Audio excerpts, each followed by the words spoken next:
Assalamualaikum warahmatullahi wabarakatuh. Perkenalkan, nama saya Nisa Fitrianopianti dari tingkat 1B, Prodi D3 Keperawatan Poltekkes Kemenkes Tasikmalaya. Di sini saya akan melakukan penyuluhan mengenai COVID-19 melalui media YouTube untuk memenuhi salah satu tugas mata kuliah Bahasa Indonesia. Informasi tentang virus corona yang begitu berlimpah bisa jadi malah membingungkan kita semua. Maka dari itu, kita memerlukan protokol kesehatan yang alurnya jelas, sederhana, dan mudah dipahami. Siapa yang berpotensi terpapar virus corona?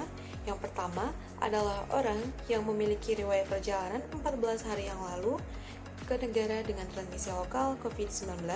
Yang kedua adalah orang yang merasa telah melakukan kontak langsung dengan orang yang terkonfirmasi positif COVID-19. Apa yang perlu dilakukan jika Anda memenuhi dua kondisi tersebut?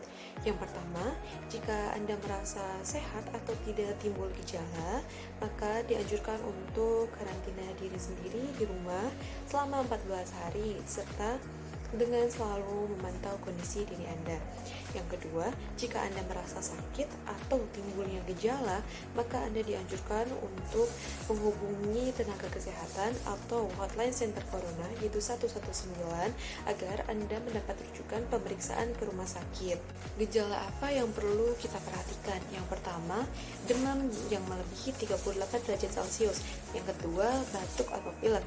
Yang ketiga, sakit tenggorokan. Dan yang keempat, sesak atau gangguan pernapasan. Apakah perlu langsung datang ke layanan kesehatan?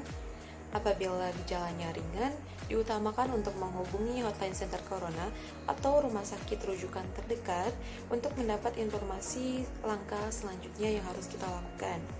Sambil mencari informasi ini, apa sih yang harus kita lakukan? Yang pertama, tetap hindari keluar dari rumah. Yang kedua, istirahat yang cukup. Yang ketiga, berbanyak minum air putih dan makanan yang bergizi. Yang keempat, mempraktikkan kebiasaan bersih seperti mencuci tangan dan membersihkan area-area yang tersentuh oleh permukaan tangan. Dan yang kelima, itu menggunakan masker agar percikan dari bersin atau batuk tidak mengenai orang lain walaupun di rumah sekalipun. Kapan kita harus mencari bantuan medis tambahan? Yang pertama, apabila gejala yang dirasakan cukup parah, misalnya sesak napas yang sangat berat. Yang kedua, apabila Anda termasuk klasifikasi kelompok yang rentan karena berusia 60 tahun atau lebih dari 60 tahun. Yang ketiga, apabila Anda memiliki penyakit yang kronis seperti diabetes, hipertensi, gangguan imun, dan riwayat gangguan pernapasan.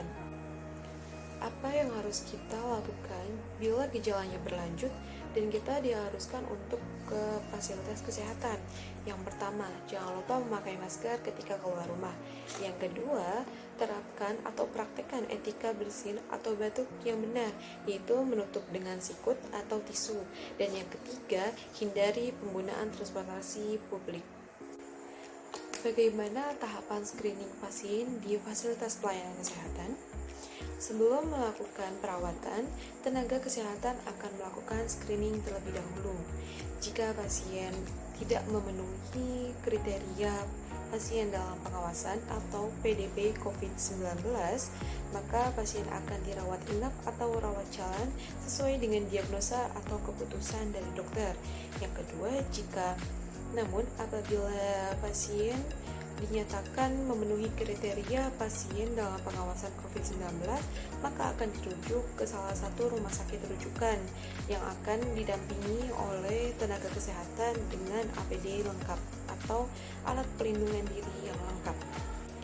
Di rumah sakit rujukan, spesimen pasien akan diambil untuk pemeriksaan laboratorium dan pasien akan ditempatkan di ruang isolasi.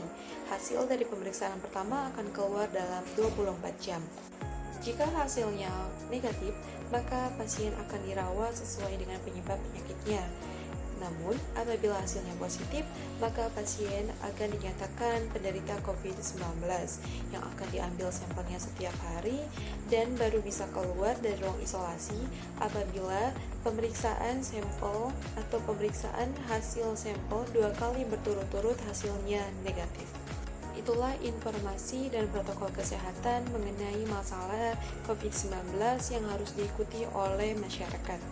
Sakit akibat virus corona dapat disembuhkan, akan tetapi lebih baik mencegah dan tidak menularkan kepada mereka yang lebih rentan.